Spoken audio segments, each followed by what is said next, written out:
Bonjour. Comme tous les jours, nous allons parler de l'emploi et ce matin, nous allons un petit peu nous focaliser sur le CV et sur une rubrique particulièrement intéressante dans votre CV, celle dans laquelle vous mentionnez vos voyages. Donc, en ce jour d'Halloween, nous allons faire un petit tour de cette rubrique. Donc, on voit souvent les voyages, parfois énoncé de manière un petit peu catalogue. Alors on y va, Hollande, Angleterre, Maroc, Thaïlande, etc., etc. Un enchaînement de destinations toutes plus ou moins exotiques. Là, j'attire votre attention sur le fait que vous allez être interrogé par un recruteur qui peut connaître les pays en question ou être passionné lui aussi par les voyages.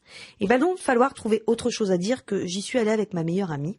C'est bien, c'est intéressant, mais quoi d'autre ? Et puis, ce qui veut dire qu'avant l'entretien, ça serait bien de trouver des choses à dire autour de ces voyages.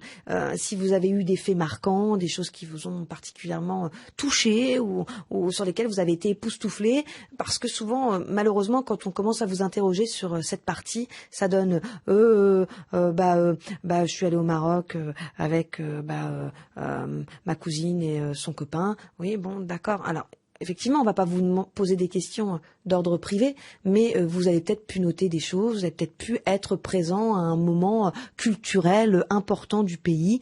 Creusez un petit peu cette rubrique-là pour éviter de vous trouver à défaut, parce que vous pouvez être sûr qu'on va vous poser la question. C'est assez surprenant, mais parfois les jeunes y vont aussi dans le cadre d'un service civique ou aussi dans le cadre d'une action humanitaire et ils ne le disent pas. Ils continuent de présenter leur voyage comme ça de manière catalogue. Moi, j'invite les personnes à développer cet aspect. Un voyage n'est jamais choisi au hasard. Il fait l'objet d'une recherche, d'une attirance particulière pour le pays.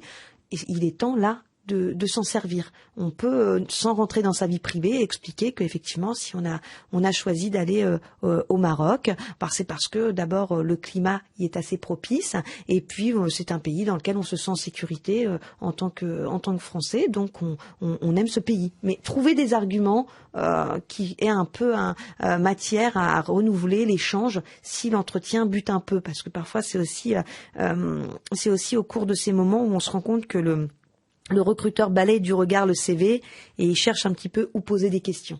Donc, révisez bien cette partie aussi lorsque vous faites vos préparations d'entretien. Voilà, c'est fini pour aujourd'hui. Je vous souhaite un excellent week-end et à lundi avec Jean-Christophe.